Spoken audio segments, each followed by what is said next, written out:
ہم اس وقت دارالعلوم دیوبند مسجد رشید کے اندر کھڑے ہیں ماشاءاللہ. آپ لوگ مسجد کو دیکھنے کے لیے آئے, دارالعلوم دیوبند کو دیکھنے کے لیے. وعلیکم السلام. اچھا ماشاءاللہ. آپ لوگوں کا نام کیا ہے؟ سفیان. سفیان. آپ کا؟ محمد اویش. اچھا ماشاءاللہ. ہم اس وقت دارالعلوم دیوبند مسجد رشید کے اندر کھڑے ہیں ماشاءاللہ.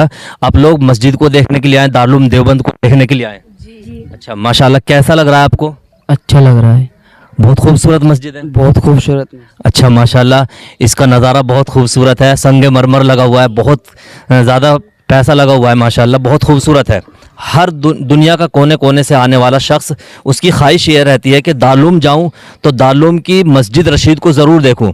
ماشاءاللہ آج ہماری ملاقات ان بچوں سے ہوئی. اچھا اسلامک سوال کریں گے, اجازت ہے؟ جی. اچھا ماشاءاللہ. آپ یہ بتائیں ہمارے نبی کا نام کیا ہے؟ اظہر محمد. اچھا, قبر میں 3 سوال ہوں گے. من ربو کا ہے, یعنی کہ ہمارا رب کون ہے, تو جواب کیا ہے اس کا؟ اللہ. ہمارا دین کیا ہے؟ اسلام. ہم کس کی امت میں ہیں؟ محمد صلی اللہ علیہ وسلم کی. محمد صلی اللہ علیہ وسلم کی. اچھا ماشاءاللہ. اچھا ہمارے نبی کہاں پیدا ہوئے تھے؟ مکے میں. ہاں ماشاءاللہ مکے میں پیدا ہوئے تھے. اچھا غار ثور کا ساتھی کون تھا ہمارے نبی کے غار ثور کا ساتھی کون تھا؟ معلوم نہیں ہے.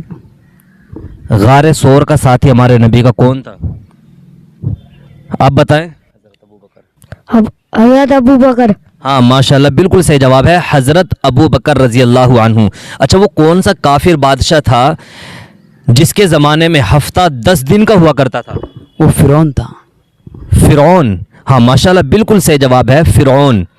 اچھا وہ کون سے نبی ہیں جن کو آگ میں ڈال دیا گیا تھا؟ آپ بتائیں. آپ بتائیں. ایک سوال آپ لوگوں سے ہے, جتنے بھی ہماری اس ویڈیو کو دیکھ رہے ہیں ان سب سے میرا سوال یہ ہے, وہ کون سے نبی ہیں جو قرب قیامت دنیا میں دوبارہ تشریف لائیں گے؟ اگر آپ کو معلوم ہے تو کمنٹ سیکشن میں ضرور بتائیے گا.